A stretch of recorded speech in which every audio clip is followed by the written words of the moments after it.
Hey everyone, glad we can meet. When I go through EIR sessions, for the first time, I usually give a little bit of a background about myself before we go into things. But I guess I am a startup addict.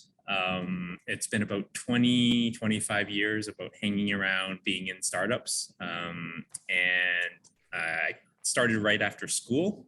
So I ended up just out of pure luck at BlackBerry when it was a small company, and helped the team. It was a startup back then, but build out the first push data smartphones back in 1999 and 2000. So we, and this is biased, we kind of think that we helped build the first two modern day smartphones with push data as opposed to dial up back in the day. So after that, I was hooked. I got to travel the world, build hardware and software. So I stayed in mobile, but I also have this professional ADHD that goes around with my career. So I went from product to the other side, which is sales and marketing, and also the fact that I wanted to understand enterprise sales. So I went into CRM building and billing systems. After that, I spent 13 years there, got the startup itch again, quit, went back to another startup back in Waterloo. And this time I was in health tech and operations. And my addiction has become a little bit more well-known. So thanks to Shane and Vartika and the other staff at the DMZ, was able to join and meet folks like yourself and feed the addiction. So I'm really glad to be here. If I'm not speaking loud enough or anything like that, just let us know. With that, let's get started here. So just want to do a show of hands here, but how many people would consider themselves like business-focused founders in their startup? Yeah, okay, few hands here. Okay, about half. And how many people do you think consider yourselves like technical?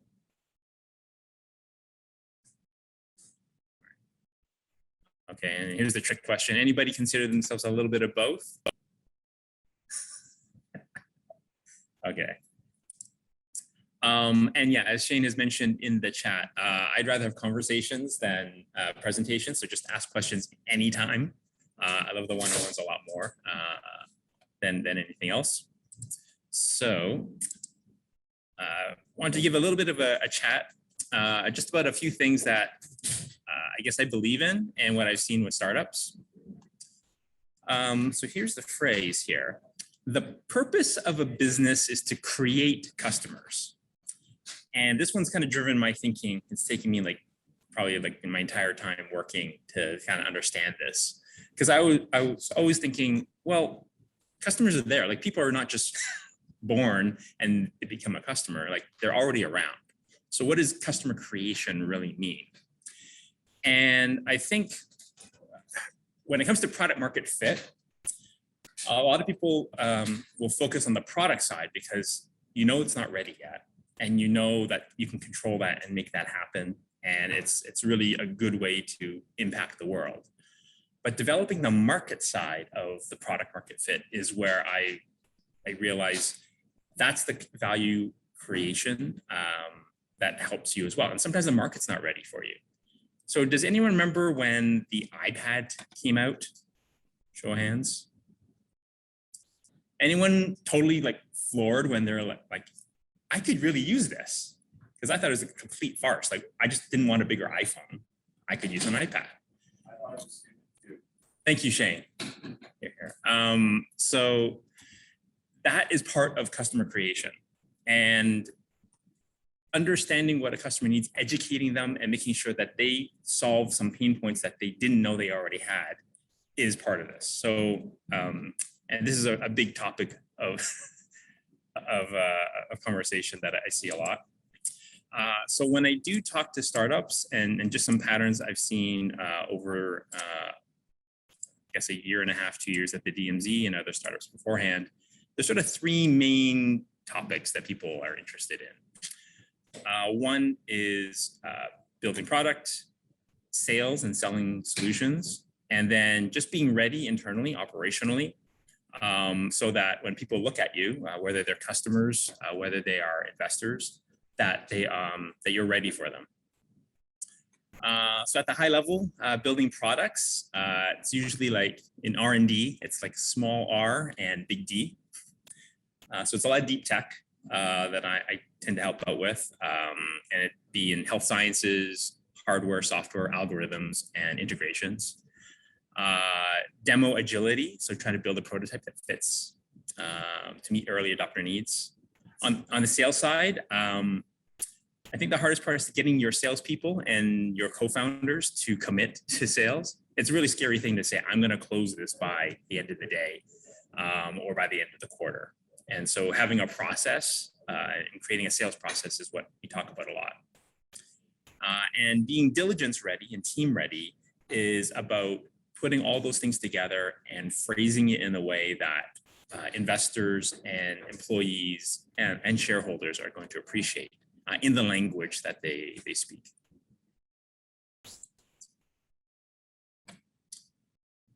So as simply as I can think of it, for product, sales, valuation, a big chunk of the startup journey is about the push and pull between two forces, faith and proof. The earlier you are, the more you have to do as a founder to be based on faith, right? Because you just have to believe. Like no one's told you anything yet. You're kind of working on things and you're kind of hoping. This is why team is so so important in the early stages of the company. As you build more, there's more proof, usually more that tells you what not to do than what to do, but it's proof nonetheless. And every decision being made in the early stages of a company are usually quite the mix of faith and proof. The more objective you are about your level of proof, the more success, at least I've seen with startups. So getting real about it all is another big topic. By the way, that picture in the middle is a device from 1983. This is the original iPhone prototype. So if you think about this, Steve Jobs built this, what, 30 odd years ago. It's kind of amazing because it comes complete with landline handset. Desk was not included. So it's come a long way. The idea was always there. But sometimes between prototype and MVP, you may not want to wait, what was it, 20 years that they did before they launched the iPhone. Unless you have tons of money or you're Steve Jobs. So going along with the proof versus faith thing, here's a 2x2. So you have like market proof on the vertical side and internal faith on the horizontal. And this is kind of like the emotional states that I tend to find myself in when I'm in a startup or working with founders. So when you have more proof, you're going to kind of go up and to the right, but there's kind of two paths, right? You can go kind of on the bottom and up, or up and then to the right. The good news is no matter which way you go, it's going to be the same destination at the end. They just take different paths. So if you say are in the early stages and you just want to launch something, you can go hugely on faith and not a lot of market proof. And I put that into the optimistic conviction category. Like, I believe, if I build it, they will come type of mentality, which can work quite often. It just means you have to build it, right? So there's costs that are associated with building it. And you have to have that kind of mentality. Like, I'm going to raise money. I need to get money. I'm going to fail a lot of times on my product until I get there.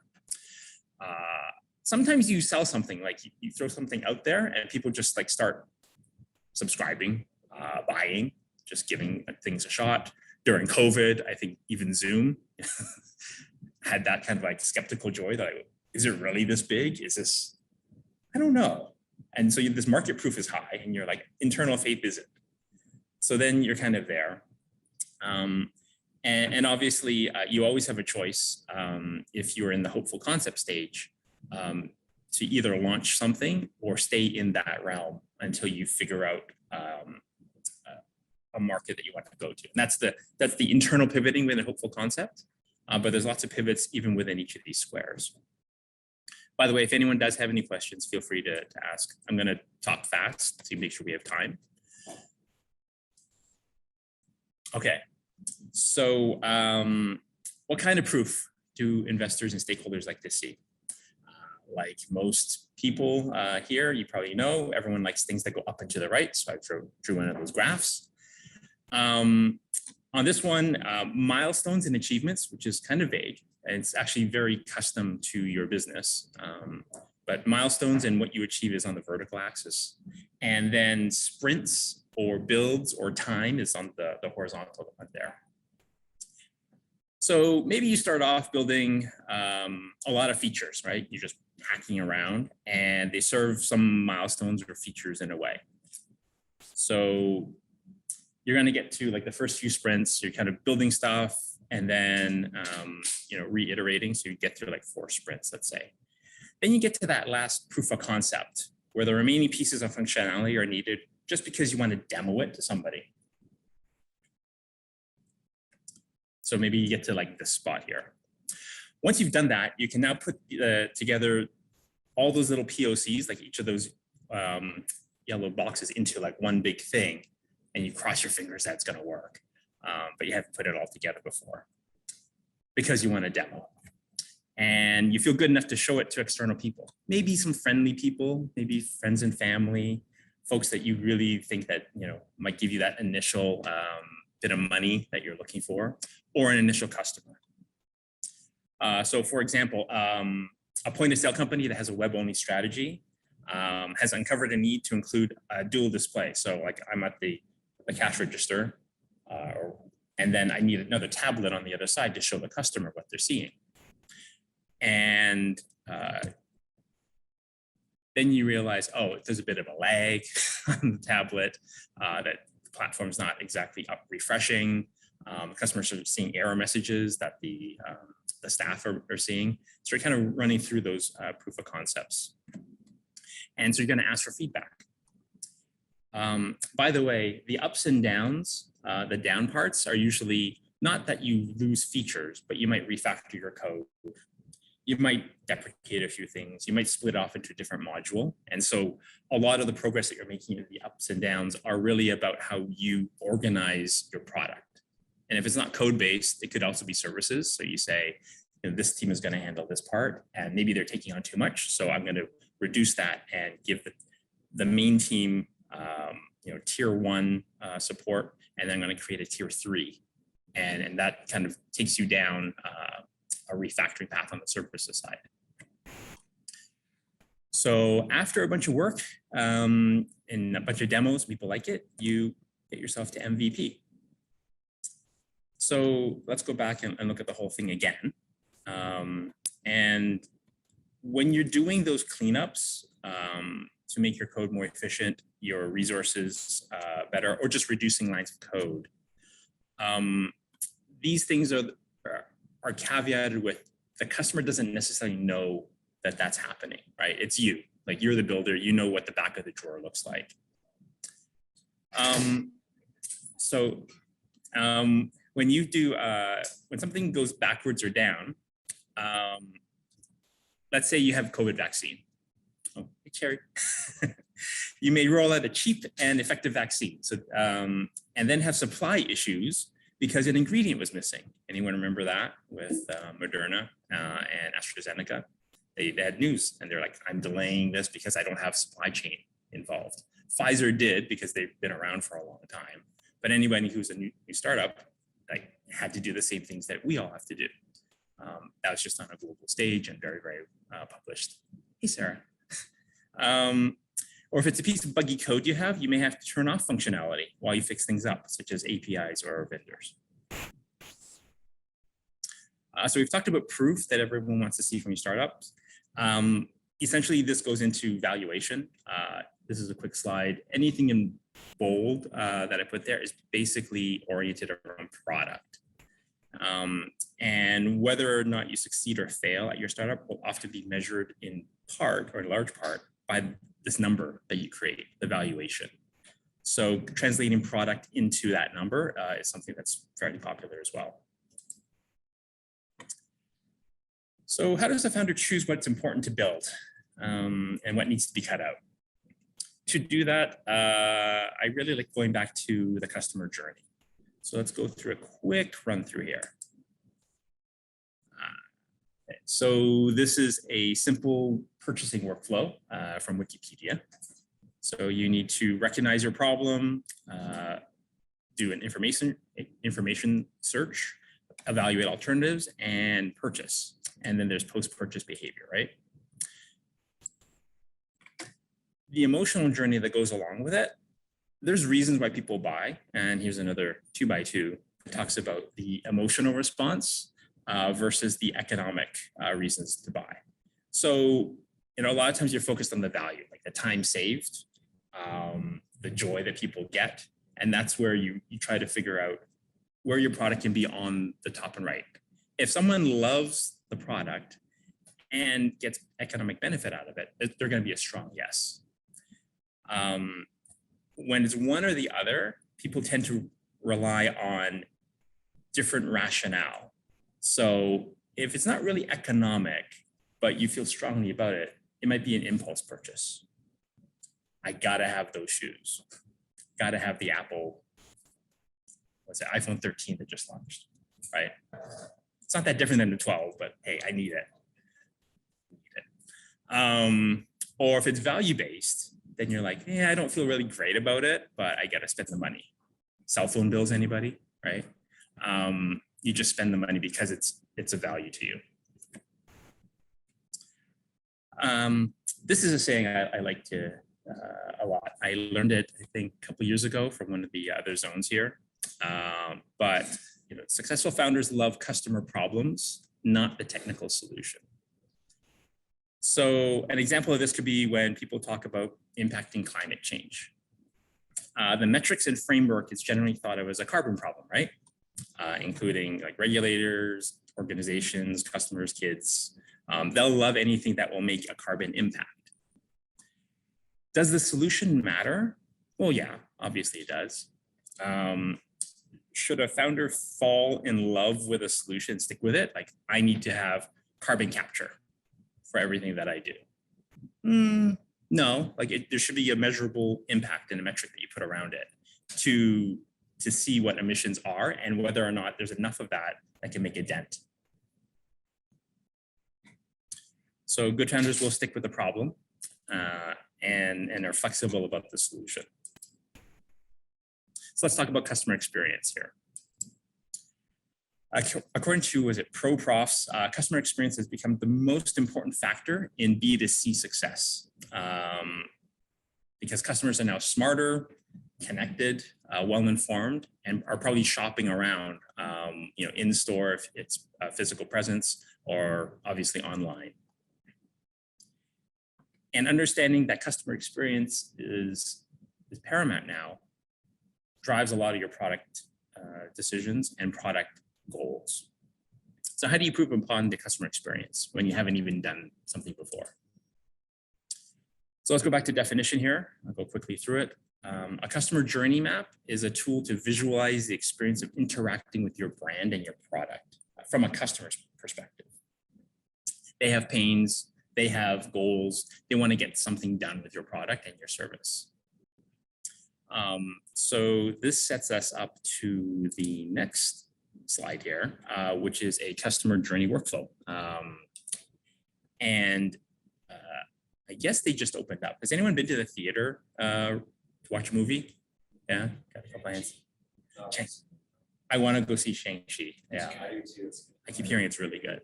Okay. And we're literally above the movie theater right now too, so you can go this afternoon. Okay, bye everyone.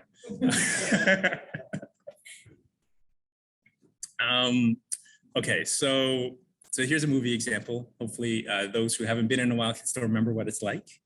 But you go through a few stages, right? So you go decide, travel to the theater, experience it, and then I think it's return. Some glare on the screen there.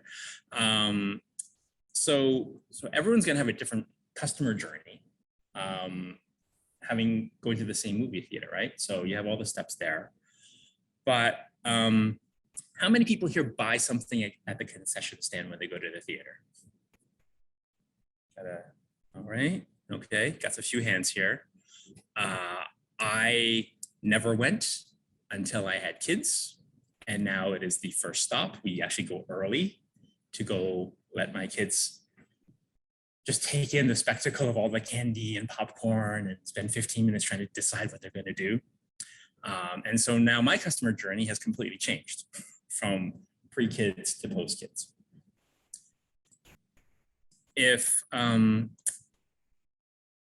that decide process, each person's journey is going to be slightly different based on their ideal customer profile.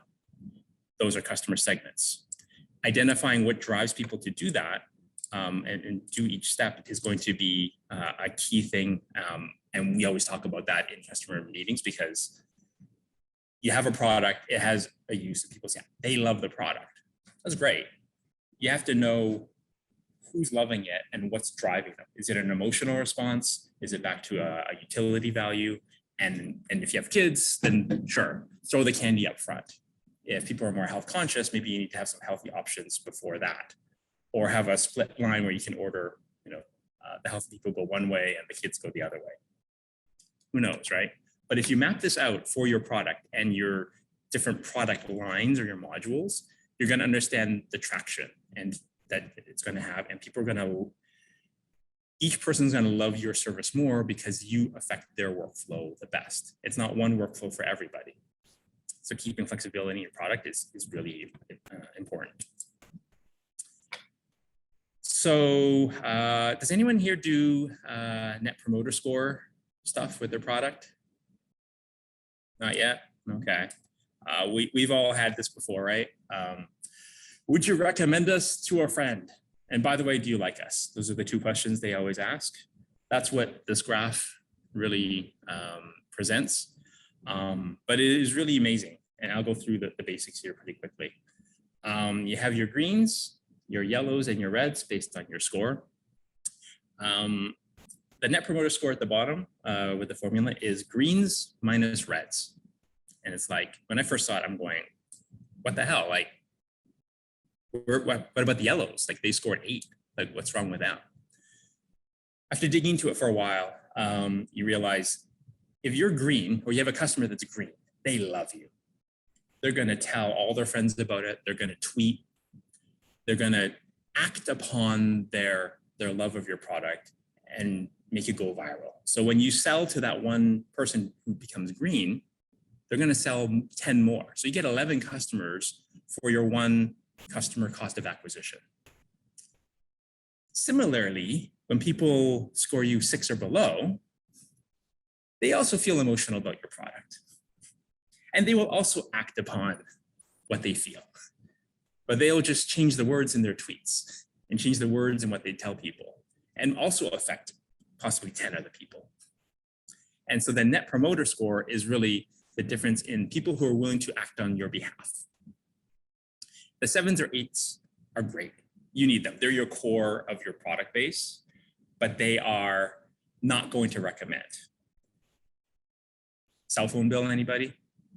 Has anyone recommended their cell phone provider to anybody in the last year or two? Their internet provider? Oh, FiberStream is pretty good. I've heard things about Beanfield as well. So every time I say this, people are like, so what would you score FiberStream? 10. And now we've spoken to how many people here? 16, 17, 20 people have just heard about this because there's a 10. Never heard of FiberStream. So free advertising, right? Because there's a 10. Anyways, I love this exercise. So let's talk about proof for sales and customers. So I was in sales for a while, and before going in, we'd always have this chat. It's like, what do we want to get out of this meeting? And everyone's like, a sale. And the VP would go, well, okay, but how do you get the sale? And it would basically generate a lot of discussion before the meeting. And then afterwards, it would generate a lot of beer after the meeting, where we're talking about this question.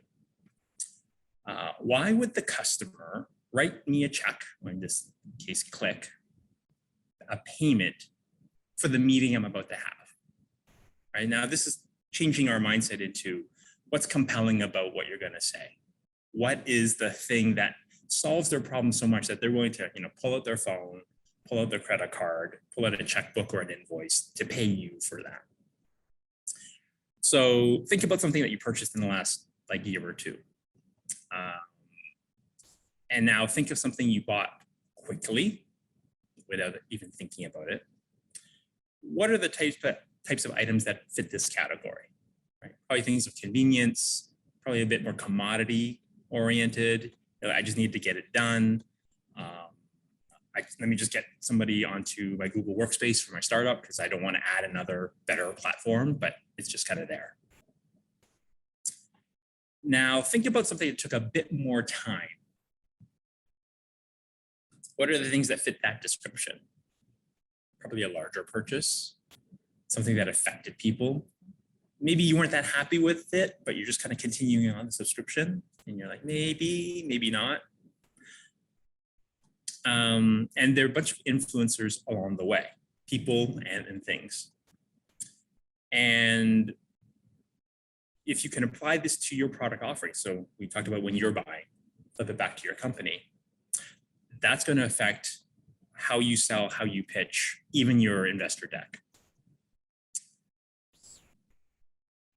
So understanding the customer buying process is a big thing for me. Because if you understand how they think and feel, you can anticipate what they're going to want. You're going to build features only that they need and nothing more. You're going to save yourselves a lot of time and a lot of heartache. And you keep yourselves capital efficient. So, there's a whole bunch of points here. Essentially understanding back to that movie theater flow. If you're selling concessions, you're not going to sell to everybody, but you want to make sure that you understand who's going to be buying. And it's my kids that's driving the sale. So it's got to look good. Things have to be at eye level for them, which all the most expensive stuff is. All the healthy stuff is at the back. So things we'll talk about in meetings at times. This is kind of a complicated graph. It's from conceptual selling, one of 15 different complex selling models out there. But and understanding that people, when they're buying, go through phases. They're trying to figure out what they really need, solution development. They're going to evaluate different options, and then they're going to commit and make sure that the vendor is reliable, that payments are flexible, financing is available, the warranty is good, right? That's the end part of it all. And then there's a mix of what the customer needs, what the cost of the solution is, how good the solution fits their the needs that they have, and the risk in purchasing. Right? When we were purchasing all these things from China at the beginning of COVID, the risk was not considered to be a big deal because global supply chains, things were going to come in the next day, and we had to rethink about all that when COVID hit.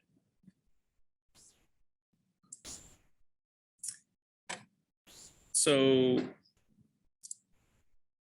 yeah, I guess another 2x2 here, but this goes back to unique value proposition. On the top right, this is where you're going to get high value complex sales. So maybe you want to buy a computer. That's great. It's medium value, but the company wants to sell you a warranty. Apple Care. How do you make that compelling to people? Right. So you want to drive up your revenue. You have to add extra services. So that's at the top right. And in the top left and the bottom right, you have a solution sale, which is you're competing against a lot of people. So this is where consulting often happens. A niche purpose sale is something that you can't get anywhere else. So if you want to get a VR headset, right, very niche purpose, it's very unique, but maybe it doesn't have a lot of potential value to you just yet until that ecosystem is built out. And then you can move yourselves to the top right in pricing.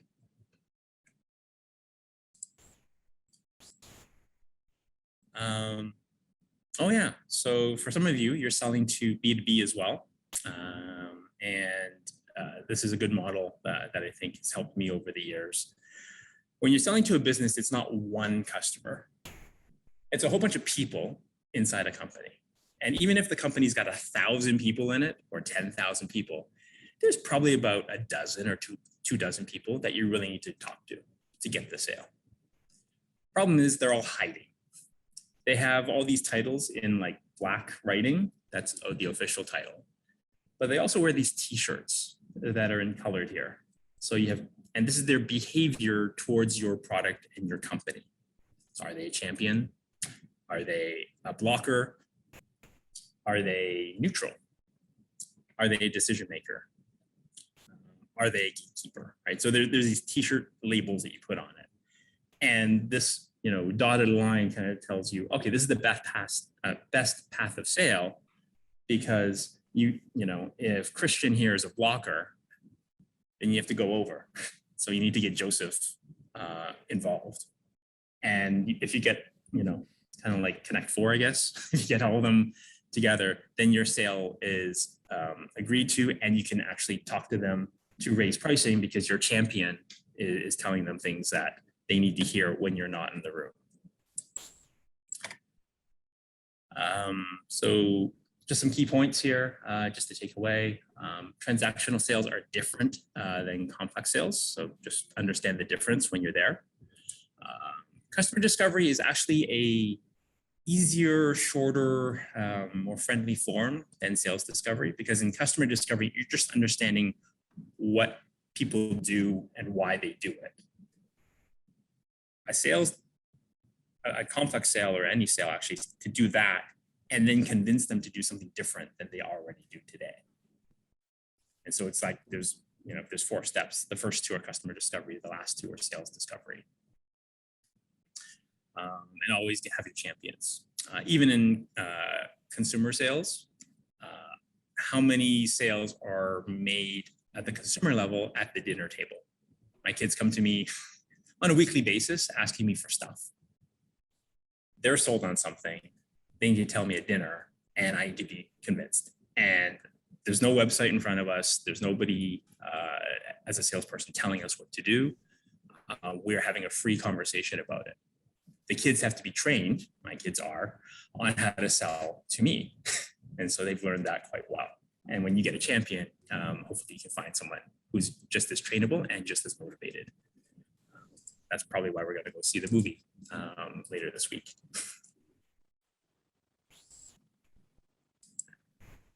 Oops, okay. Getting near the end, a lot of times we talk about. Got a question. We got a question. So, sorry for those of you virtual who can't hear me. So, in the B2B sales path, why would going through Joseph be the best path when the CMO is a champion? All right, so let's go back. Go back to that slide. So the CMO is a champion. Yeah. And the idea is not to ignore Eric, who is a champion. This is probably pointing out the amount of work and where the focus of the sales team is going to go to getting that sale. If Eric's already a champion, when you get to the chief revenue officer, Gloria, what is she going to do in a closed room before buying? She's going to gather her people and say, does everyone like this? What are the objections? What are the risks? What's the ROI? All that stuff. Eric will probably be in the room. Joseph needs to be on board. And so this is not about, it's not a minimal set of people that you need to talk to. It's the minimal critical path to it, I guess. Does that make sense, Evan? Okay. Great, thanks. Thanks, Shane, for catching that one. Where was I? Oh, right, objections. So if you're in the sales mode, so some of you are earlier stage, others of you are selling. We just got another one. All right. Is it assumed that you've already talked to Eric? Yes. If they don't become a champion necessarily automatically. In fact, if other vendors have talked to them, they might be neutral, because usually a blocker for you or a detractor for you is a champion for somebody else, and vice versa. So, sometimes it is a zero-sum game, and you have to play understanding that, especially if there's things like bids and tenders or spending caps. You have to understand those things in order to win the game or the opportunity that you're at. They say, I can't spend more than $10,000 on this because that's my signing authority. You realize that the person maybe in the middle of the organization is your decision maker, not at the top. Did that help, JD? Okay, awesome, thanks. Love the questions. So objections. This is a big topic for a lot of people who are in sales. And I have a whole bunch of excuses that you can see on the right. The objections take a lot of time, and usually objections are created by something that you said in a previous meeting that somebody just didn't agree with. And so a lot of objections are created because of something that was not quite, or that's controversial. And so there've been some studies out there. Lost sales roughly have 2 times more objections in meetings than others. The way to avoid objections is to never create them in the first place. So minting out what's in your pitch deck, minting out what is in your customer deck, and making sure that you don't create detractors because they didn't like something. When COVID vaccines came out, it was like, we're not sure if this is, like usually there's like a 4-year kind of study before vaccines came out. You're like, well, we're doing this in like 6 months. Does that create detractors from reasonable people? Absolutely. But maybe you don't lead with, I know we're only doing this 6 months, but let's get this ahead. They talk about this could help save lives. And that's the need. And so you avoid the objection, hopefully by not bringing it up in the first place, as an example. I have a question here. How do you handle objections at levels in an organization? There's speaking with just an executive who's not a decision maker and who's not convinced about what you're selling, does not even let you in the door.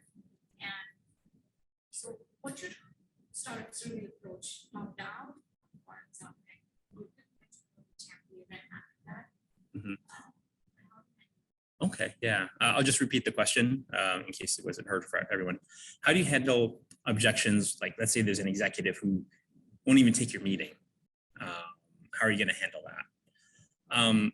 That's why going back to the whole, you need to sell at multiple levels, and the person who's avoiding your meeting with you meets with other people. So if you can get into their inner circle and have them say, hey, this is better than you think it is.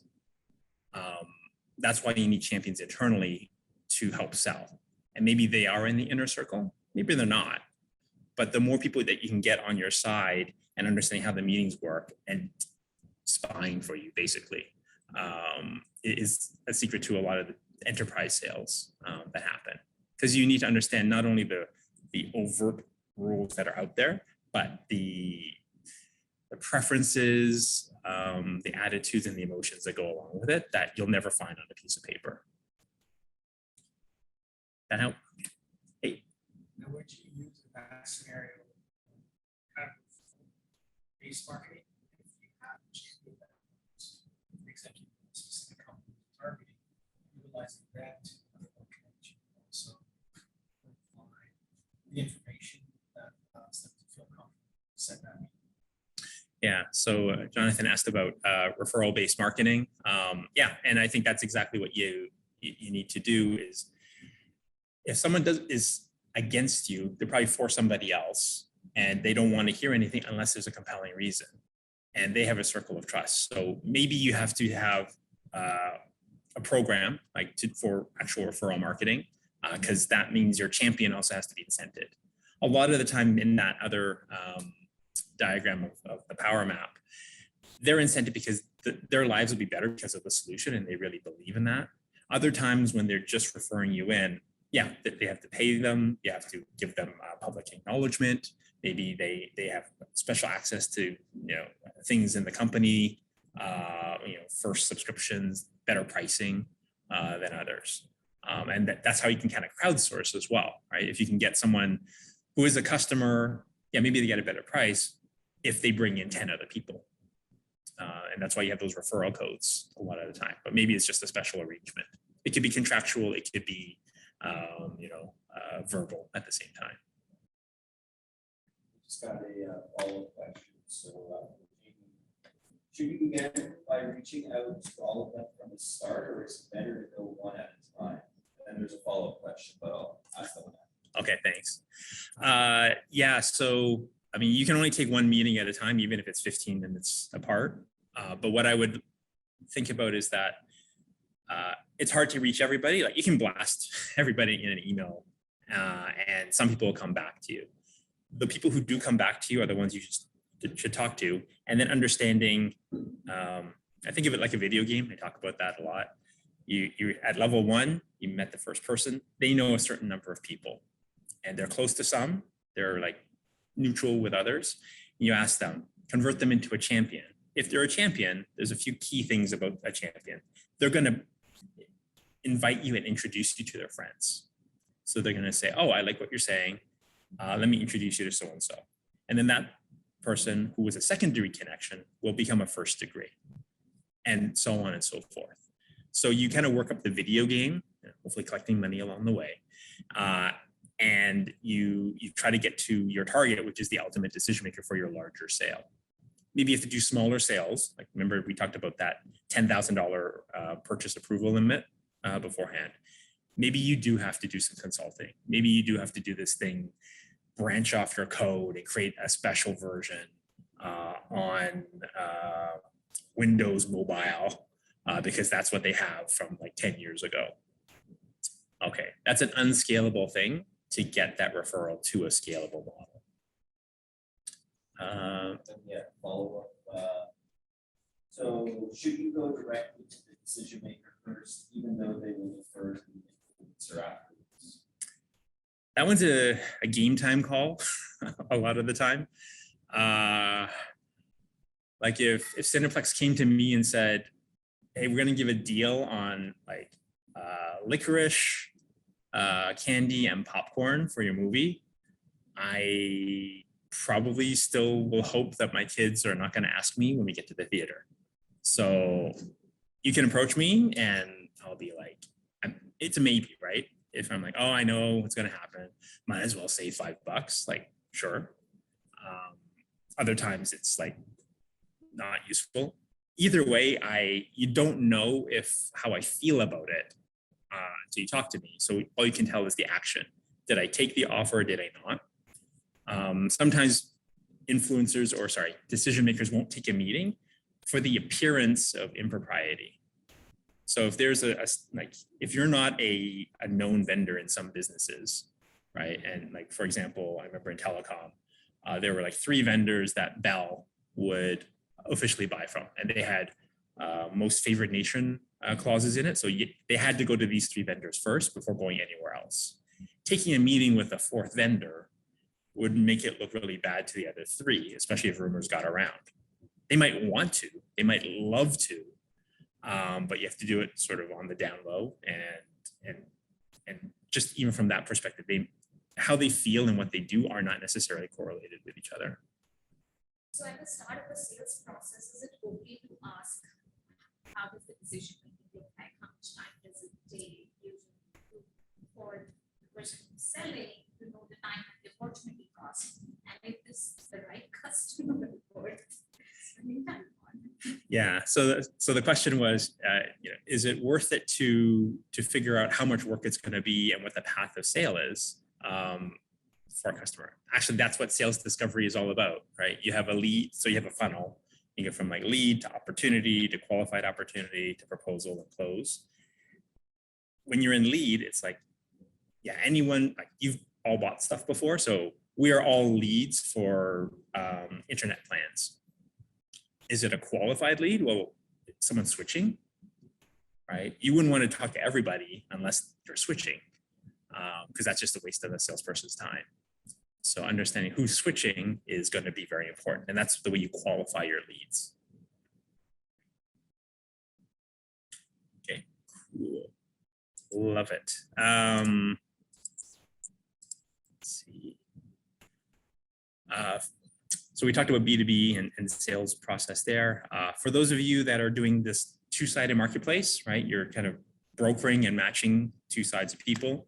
You also have an additional pain because not only are you going through a sale to one party, and they have their own sets of pains, which are represented by the pyramid of pains here. You have to do multiple pyramids, and you have to match them together. And in the classic Canadian standoff fashion, both sides are always going to go, oh, no, you get the other side first. No, please, you. No, please, you. So if you're looking for users on your platform and you're trying to match them up to, I don't know, recruiters, then recruiters are going to say, I want users first. Users are going to say, well, what recruiters do you have? What jobs do you have there? Right. So that's always something that we talk about as well, and which way to seed your market first. What you really want to do is like get the party in and get a few people from both sides in to start creating a feedback loop. So communities, so between users and communities, I think it's just, you have Facebook groups versus Facebook itself versus the users individually as an example of that. Clicked, whoops. Okay, last couple of slides. So unique value proposition. Another thing that we talk about often is competitive metrics. How do you stack up against the competition there? And there's always different metrics there. So sometimes it's just, and these are high level ones, right? Cost, speed, reliability, ease of use, integration. For your company, for your space, there are key metrics. Understanding using NPS scores like this, or figuring out specs. Like if it's more technical of a solution, then you might need to be, what is your megabits per second on a download versus upload? Whatever that is, I like putting metrics on it. And if you take this bar graph and, laid them on a table from the center out, I like this kind of visualization of competitive metrics. So basically, what's in green and yellow are your prototypes. This is what you're building. What's in black is what the industry has today. And you don't have to cover up everything that they do. You just need to have something that is a little better on certain key metrics that are more important to your customer, the particular segment that you're looking for. And so in this case, we're talking about ease of use is the way to win initial market, and speed. Everything else can be kind of table stakes. It can be kind of, shoddy as well. But if that's your strategic bet, then you obviously want to make sure that your ease of use is really that good and it's really that important. Before you invest in that, you should really understand your customer flow, and that's why they're frustrated. That's why they leave. That's why they're a 6. Thank you. So actually, thanks, Shane. On the last slide, so some takeaways and key questions. So yeah, on the right, just a summary of what we talked about at this session here: product, sales, team readiness. And this is on the left is my professional life in a small graphic. It is 20 years, but it feels a lot bigger than it looks on the screen. And with that, yeah, any more questions? I would love to take it. Love the questions so far.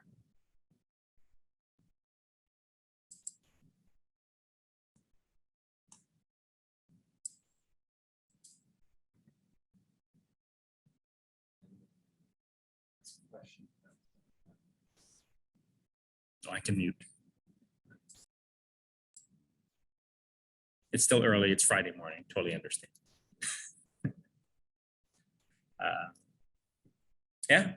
So if there's anything else, I guess that's it. Well, yeah, I'll steal your laptop for a second. So it's over here. Hey everyone, I'm just coming by to steal Anthony's laptop. And so if there's no more questions, Anthony is available. I believe it's every Thursday afternoon and Friday morning that we still have your time available. He is also one of the entrepreneurs in residence that will be looking to work with all of you. And so, you know, whether myself, Mohi, Vardika, and Nahela may sit down and suggest Anthony as being one of the EIRs that you kind of work with on that continuous cadence. And so with that said, we're going to stick around in this Zoom room. We're going to have the kind of Portal 101 session happen in just over 5 minutes. And so if people want to take the opportunity to go to the washroom, get some water, get some coffee. For those of you here in person, we have some coffee, water, all that good stuff in the back. But Anthony, thank you so much, not only for doing the presentation, but also being our guinea pig for this hybrid, you know, experiment. So everyone stick around. Like I said, we'll probably come back in around 5 minutes here just to do the Portal 101 session. And Anthony, I'll give you your computer back. Great. Okay, great. Thanks, everyone. If you have any questions, I think I'm on Slack and email as well. Have a great day.